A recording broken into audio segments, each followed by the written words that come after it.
हिस्सों के किसानों से बातचीत कर रहे हैं, सीधे लिए चलते हैं। आज से कई शताब्दी पहले कहा था, जेते गहरा जोते खेत, परे बीज फल देते देत। यानी खेत की जुताई जितनी गहरी की जाती है, बीज बोने पर उपज भी उतनी ही अधिक होती है।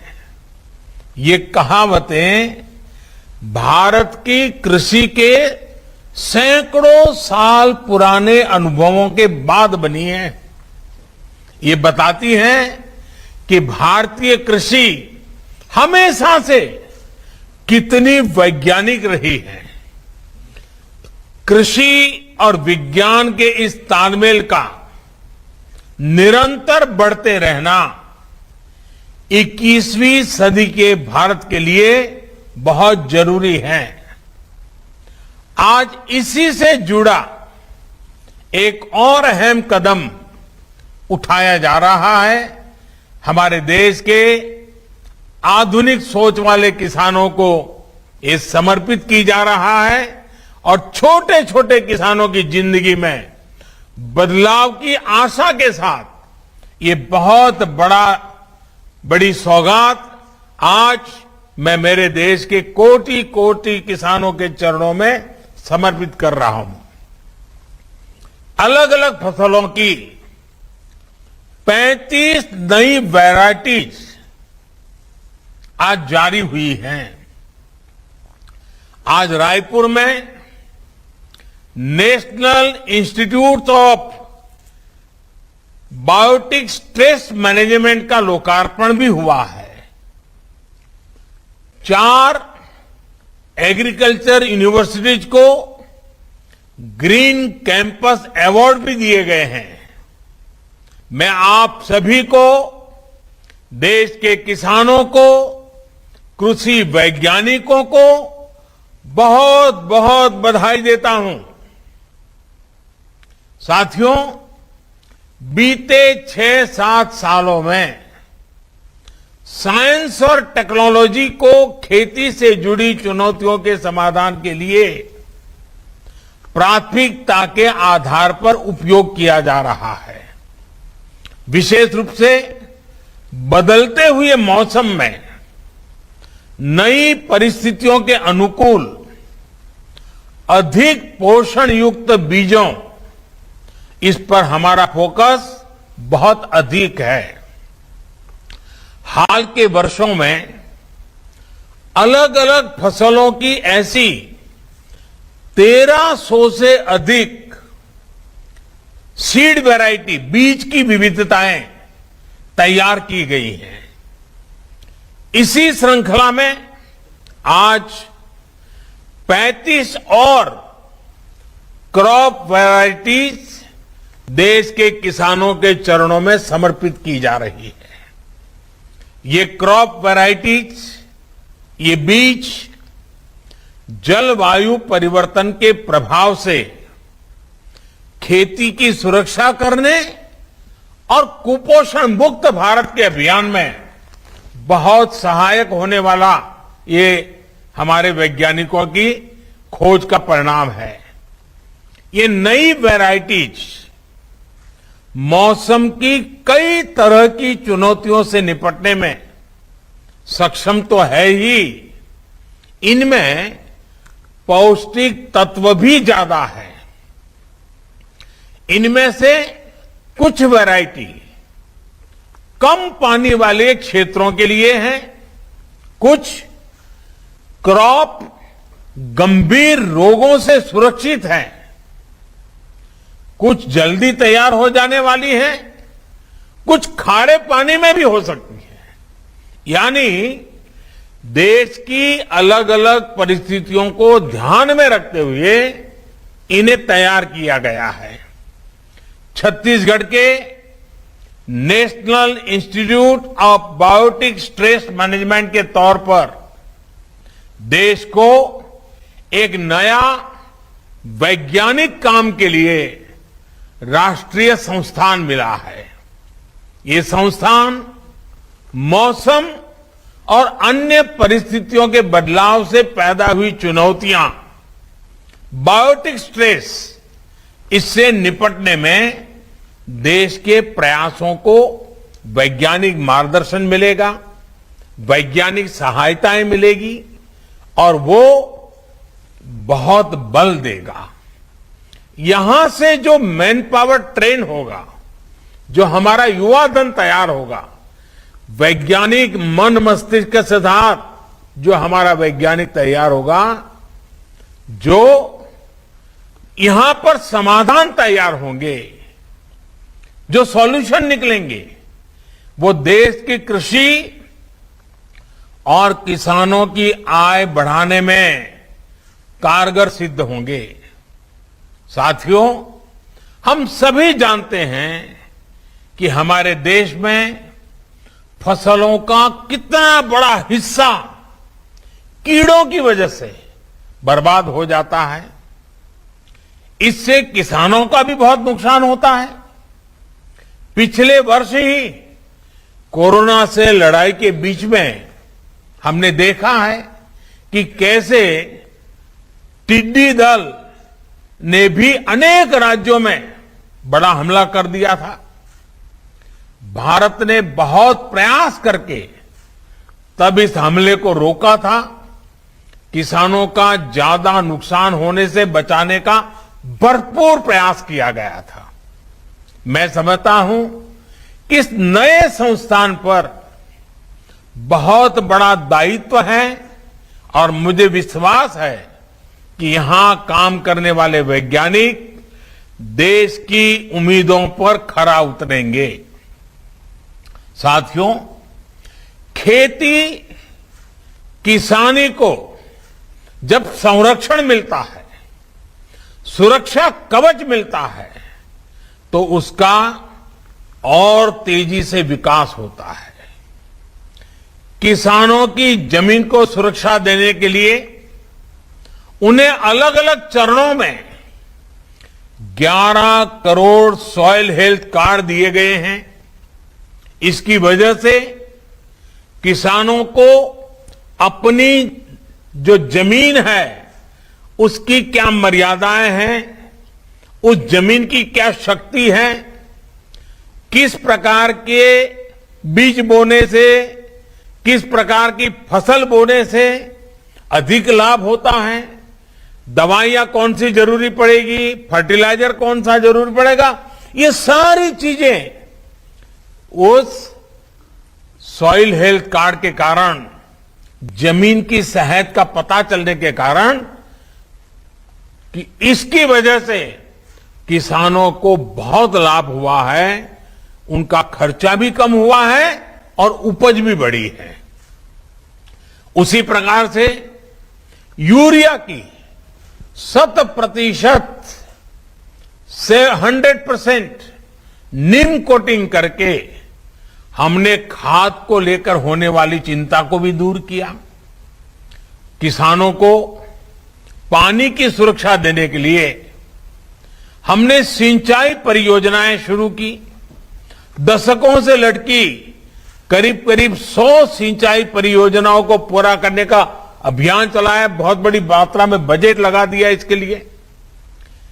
उसके कारण किसानों को पानी मिल जाए तो वो पानी से पराक्रम करके दिखाता है। उसी प्रकार से पानी बचाने के लिए हमने माइक्रो इरिगेशन, स्प्रिंकलर, उन चीजों के लिए भी बड़ी आर्थिक मदद करके किसानों तक ये व्यवस्थाएं पहुंचाने का प्रयास किया। फसलों को रोगों से बचाने के लिए, ज्यादा उपज के लिए किसानों को नई नई वैरायटी के बीज दिए गए। किसान खेती के साथ साथ बिजली पैदा करे, अन्नदाता, ऊर्जा दाता भी बने, अपनी खुद की जरूरतें भी पूरी कर सके। इसके लिए पीएम कुसुम अभियान भी चलाया जा रहा है।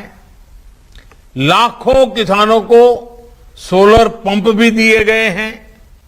उसी प्रकार से आज तो मौसम के विषय में तो हमेशा दुनिया भर में चिंता का विषय बना हुआ है।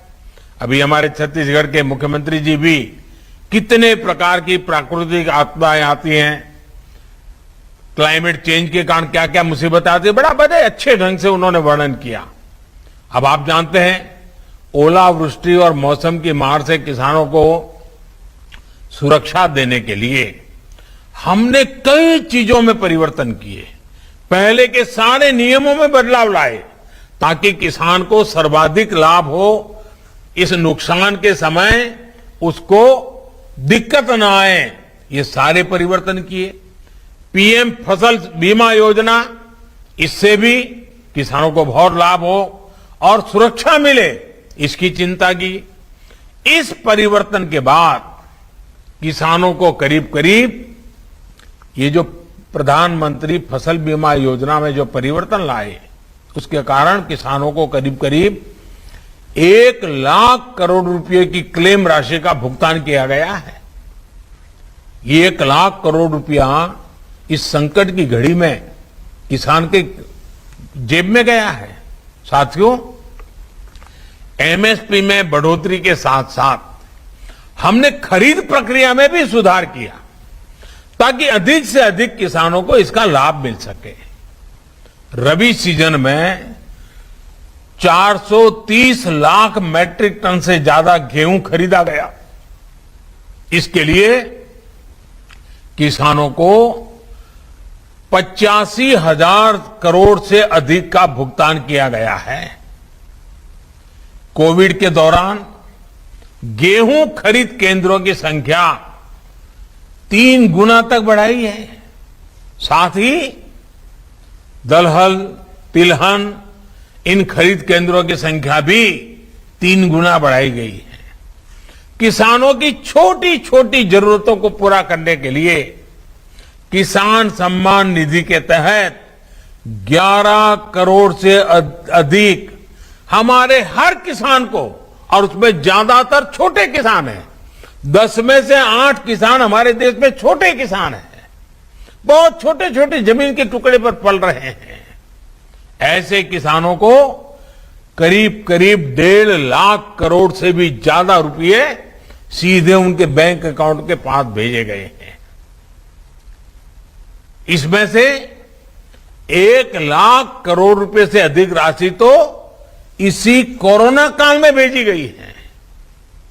किसानों को टेक्नोलॉजी से जोड़ने के लिए हमने उन्हें बैंकों से मदद की और उस मदद की पूरी प्रक्रिया को बहुत आसान बनाया गया है।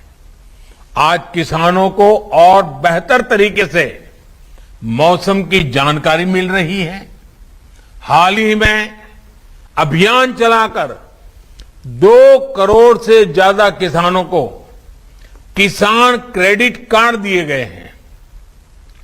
मछली पालन करने वाले और डेयरी सेक्टर से जुड़े किसानों को भी किसान क्रेडिट कार्ड से जोड़ा गया है, केसीसी से जोड़ा गया है।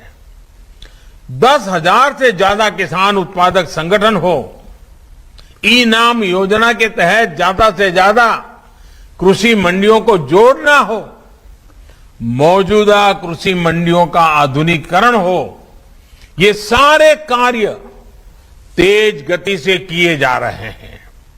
देश के किसानों और देश की कृषि से जुड़े जो काम बीते 6-7 वर्षों में हुए हैं, उन्होंने आने वाले 25 वर्षों के बड़े राष्ट्रीय संकल्पों की सिद्धि के लिए, क्योंकि 25 साल के बाद हमारा देश आजादी की शताब्दी मनाएगा। आज हम आजादी का अमृत महोत्सव मना रहे हैं, 25 साल के बाद आजादी की शताब्दी मनाएंगे और इसके लिए इन 25 वर्षों के बड़े राष्ट्रीय संकल्पों की सिद्धि के लिए एक बड़ा मजबूत आधार बना दिया है। बीज से लेकर बाजार तक हुए ये कार्य एक बड़ी आर्थिक ताकत के रूप में भारत की प्रगति की गति को सुनिश्चित करने वाले हैं। साथियों, हम सब जानते हैं कि एग्रीकल्चर एक प्रकार से राज्य का विषय है और इसके विषय में अनेक बार लिखा भी जाता है कि भाई ये तो राज्य का विषय है, भारत सरकार को उसको कुछ नहीं करना चाहिए, ऐसा भी कहा जाता है क्योंकि स्टेट सब्जेक्ट है। और मैं जानता हूं क्योंकि मुझे भी कई वर्षों तक गुजरात में मुख्यमंत्री के रूप में काम करने का अवसर मिला था। गुजरात का मुख्यमंत्री रहते हुए क्योंकि राज्य की विशेष जिम्मेवारी है ये मैं जानता था और इस जिम्मेवारी को मुझे निभाना चाहिए, ये मुख्यमंत्री के नाते मैं पूरी कोशिश करता था। गुजरात का मुख्यमंत्री रहते हुए मैंने कृषि व्यवस्था को, कृषि नीतियां और उनके खेती पर प्रभावों को बहुत निकट से अनुभव किया। और अभी हमारे नरेंद्र सिंह जी तोमर मेरे गुजरात के कार्यकाल में क्या मैं काम कर रहा था उसका भी बड़ा वर्णन कर रहे थे। एक समय था जब गुजरात में खेती कुछ फसलों तक ही सीमित थी। गुजरात के एक बड़े हिस्से में पानी के अभाव से किसान खेती छोड़ चुके थे। उस समय एक ही मंत्र को लेकर के हम चले, किसानों को साथ लेकर के चले और मंत्र था स्थिति बदलनी चाहिए, हम मिलकर स्थितियां जरूर बदलेंगे। इसके लिए उस दौर में ही हमने साइंस और आधुनिक टेक्नोलॉजी का व्यापक उपयोग शुरू कर दिया था। आज देश के एग्रीकल्चर और हॉर्टिकल्चर में गुजरात की एक बड़ी हिस्सेदारी है। अब आज गुजरात में 12 महीने खेती होती है।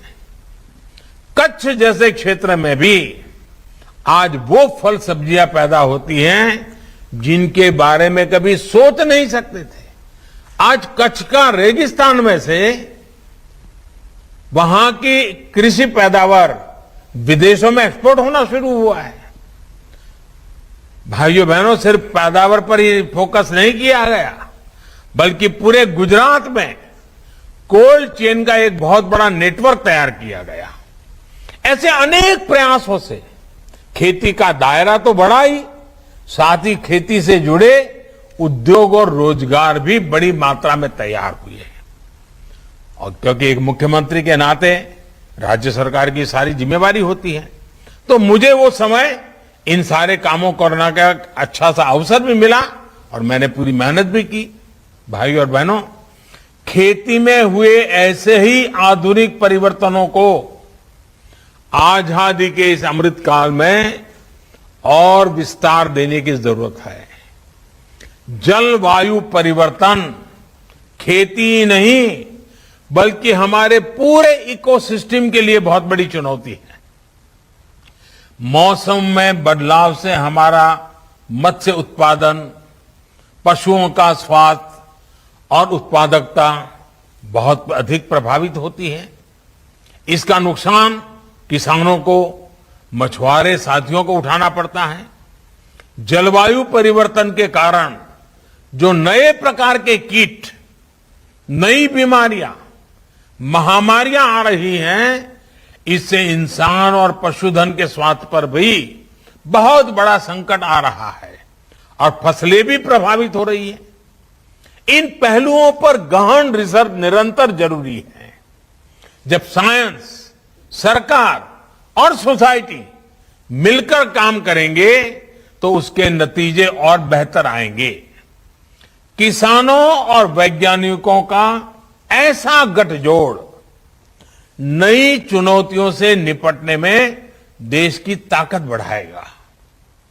जिला स्तर पर साइंस आधारित ऐसे कृषि मॉडल खेती को अधिक प्रोफेशनल, अधिक लाभकारी बनाएंगे।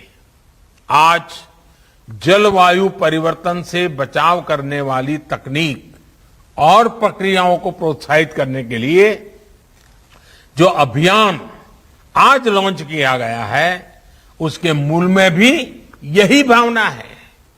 भाइयों और बहनों, ये वो समय है जब हमें बैक टू बेसिक और मार्च फॉर फ्यूचर दोनों में संतुलन साधना है।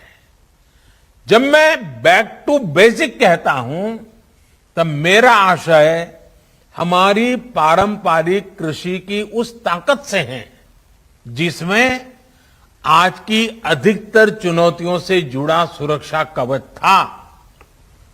पारंपरिक रूप से हम खेती, पशुपालन और मत्स्य पालन एक साथ करते आए हैं। इसके अलावा एक साथ एक ही खेत में एक ही समय पर कई फसलों को भी उगाया जाता था। यानी पहले हमारे देश की एग्रीकल्चर मल्टीकल्चर थी, लेकिन ये धीरे धीरे मोनोकल्चर में बदलती चली गई। भिन्न भिन्न परिस्थितियों की वजह से किसान एक ही फसल उगाने लग गया। इस स्थिति को भी हमें मिलकर बदलना ही होगा। आज जब क्लाइमेट चेंज की चुनौती बढ़ रही है तो हमें अपने कार्यों की गति को भी बढ़ाना होगा। बीते वर्षों में इसी भावना को हमने किसानों की आय में बढ़ोतरी करने के लिए भी प्रोत्साहित किया है। किसान को सिर्फ फसल आधारित इनकम सिस्टम से बाहर निकालकर उन्हें वैल्यू एडिशन और खेती के अन्य विकल्पों के लिए भी प्रेरित किया जा रहा है। और छोटे किसानों को इसकी बहुत जरूरत है और इसलिए हमने पूरा ध्यान 100 में से 80 जो छोटे किसान हैं उन पर लगाना ही है। और हमारे किसानों के लिए इसमें पशुपालन और मत्स्य पालन के साथ साथ मधुमक्खी पालन, खेत में सौर ऊर्जा उत्पादन, कचरे से कंचन यानी इथेनॉल, बायोफ्यूल, ऐसे विकल्प भी किसानों को दिए जा रहे हैं। मुझे खुशी है कि छत्तीसगढ़ समेत देश के किसान इन्हीं तेजी से इन सारी नई नई बातों को अपना रहे हैं। खेती के साथ साथ 2-4 और चीजों का विस्तार कर रहे हैं। साथियों, मौसम की स्थानीय परिस्थितियों के अनुसार फसलों का उत्पादन हमारी पारंपरिक कृषि की एक और ताकत है। जहां सूखा रहता है वहां उस प्रकार की फसलों का उत्पादन होता है। जहां बाढ़ रहती है, पानी ज्यादा रहता है, जहां बर्फ रहती है, वहां उस प्रकार की फसलें उगाई जाती है। मौसम के हिसाब से उगाई जाने वाली इन फसलों में न्यूट्रिशन वैल्यू भी ज्यादा रहती है। विशेष रूप से जो हमारे मोटे अनाज मिलेट्स हैं उनका बहुत महत्व है। एक्सपर्ट्स कहते हैं कि हमारे स्वास्थ्य को मजबूती देते हैं। इसलिए आज की लाइफस्टाइल में जिस प्रकार की बीमारियां बढ़ रही हैं उनको देखते हुए हमारे इन मिलेट्स की डिमांड बहुत अधिक बढ़ रही है। मेरे किसान भाइयों बहनों, आपको जानकर के खुशी हुई, भारत के प्रयासों से ही यूएनओ संयुक्त राष्ट्र संघ ने अगले वर्ष यानी 2023 को इंटरनेशनल ईयर ऑफ मिलेट्स घोषित किया है। ये मिलेट्स की खेती की हमारी परंपरा हमारे अनाज को अंतर्राष्ट्रीय स्तर पर शोकेस करने का और नए बाजार तलाशने का बहुत बड़ा अवसर है। लेकिन इसके लिए अभी से काम करना पड़ेगा। आज इस अवसर पर मैं देश के सभी सामाजिक स्वैच्छिक संगठनों से कहूंगा कि मिलेट से जुड़े फूड फेस्टिवल लगाएं। मिलेट में से नई नई फूड वैरायटीज कैसे बने इसकी स्पर्धाएं करें, क्योंकि 2023 में अगर दुनिया में हमें अपनी बात लेके जाना है तो हमें इस चीजों में नयापन लाना पड़ेगा और लोगों में भी जागरूकता बढ़ाएं। मिलेट से जुड़ी नई वेबसाइट भी बनाई जा सकती है। लोग आए, मिलेट से क्या क्या बन सकता है, क्या कैसे बन सकता है, क्या फायदा हो सकता है, एक जागरूकता का अभियान चल सकता है।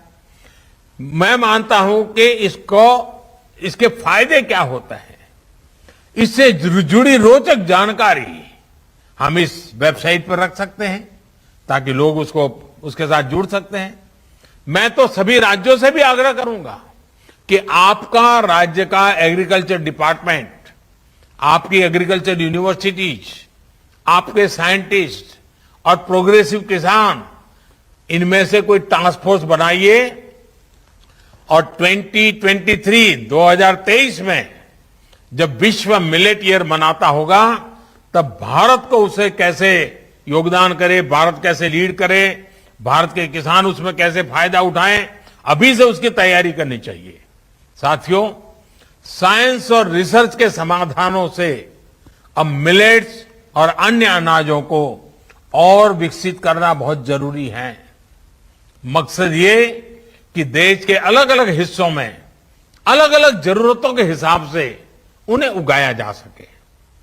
आज जिन क्रॉप्स की वैरायटी लॉन्च हुई है उनमें इन प्रयासों की झलक भी हमें दिख रही है।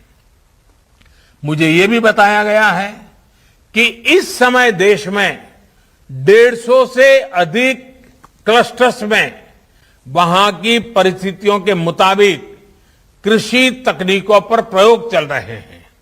साथियों, खेती की जो हमारी पुरातन परंपराएं हैं उसके साथ साथ मार्च टू फ्यूचर, पहले मैंने कहा बैक टू बेसिक, और फिर इसके साथ जोड़ना है मार्च टू फ्यूचर भी उतना ही आवश्यक है।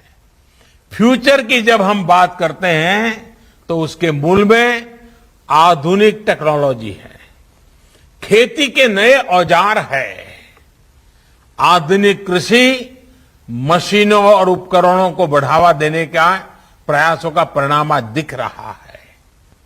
आने वाला समय स्मार्ट मशीनों का है, स्मार्ट उपकरणों का है।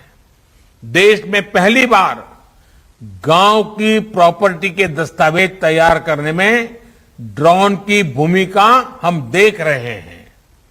अब खेती में भी आधुनिक ड्रोन्स और सेंसर्स के उपयोग को बढ़ाना है। इससे खेती से जुड़ा हाई क्वालिटी डेटा हमें मिल सकता है। ये खेती की चुनौतियों से जुड़े रियल टाइम समाधान तैयार करने में भी मदद करेगा। हाल में लागू की गई नई ड्रोन नीति इसमें और सहायक सिद्ध होने वाली है। साथियों, बीज से बाजार लेकर के बाजार तक, ये बीज से बाजार तक का जो पूरा इकोसिस्टम है, देश उसे जो तैयार कर रहा है उसे हमें लगातार आधुनिक बनाते रहना है। इसमें आर्टिफिशियल इंटेलिजेंस, डेटा एनालिटिक्स और ब्लॉकचेन टेक्नोलॉजी डिमांड और सप्लाई, इससे जुड़ी चुनौतियों को दूर करने में बहुत मदद कर सकती है। हमें ऐसे इनोवेशंस, ऐसे स्टार्टअप्स को प्रमोट करना है जो इन तकनीकों को गांव-गांव तक पहुंचा सके। देश का हर किसान, विशेष रूप से छोटा किसान, इन नए उपकरणों, नई टेक्नोलॉजी का उपयोग करेगा तो कृषि सेक्टर में बड़े परिवर्तन आएंगे। किसानों को कम दाम में आधुनिक टेक्नोलॉजी उपलब्ध कराने वाले स्टार्टअप्स के लिए भी ये बेहतरीन अवसर है। मैं देश के युवाओं से इस अवसर का लाभ उठाने का आग्रह करूंगा।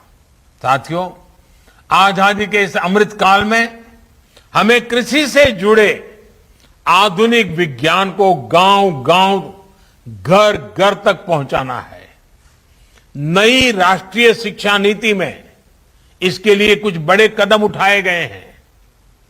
हमें अब कोशिश करनी है कि मिडिल स्कूल लेवल तक कृषि से जुड़ी रिसर्च और टेक्नोलॉजी हमारे स्कूली पाठ्यक्रम का भी हिस्सा बने। स्कूलों के स्तर पर ही हमारे विद्यार्थियों के पास ये विकल्प हो कि वो कृषि को कैरियर के रूप में चुनने के लिए खुद को तैयार कर सके। साथियों, आज जो अभियान हमने शुरू किया है, इसको जन आंदोलन में बदलने के लिए हम सभी को अपनी भागीदारी सुनिश्चित करनी है। देश को कुपोषण से मुक्ति देने के लिए जो अभियान चल रहा है, राष्ट्रीय पोषण मिशन को भी ये अभियान सशक्त करेगा।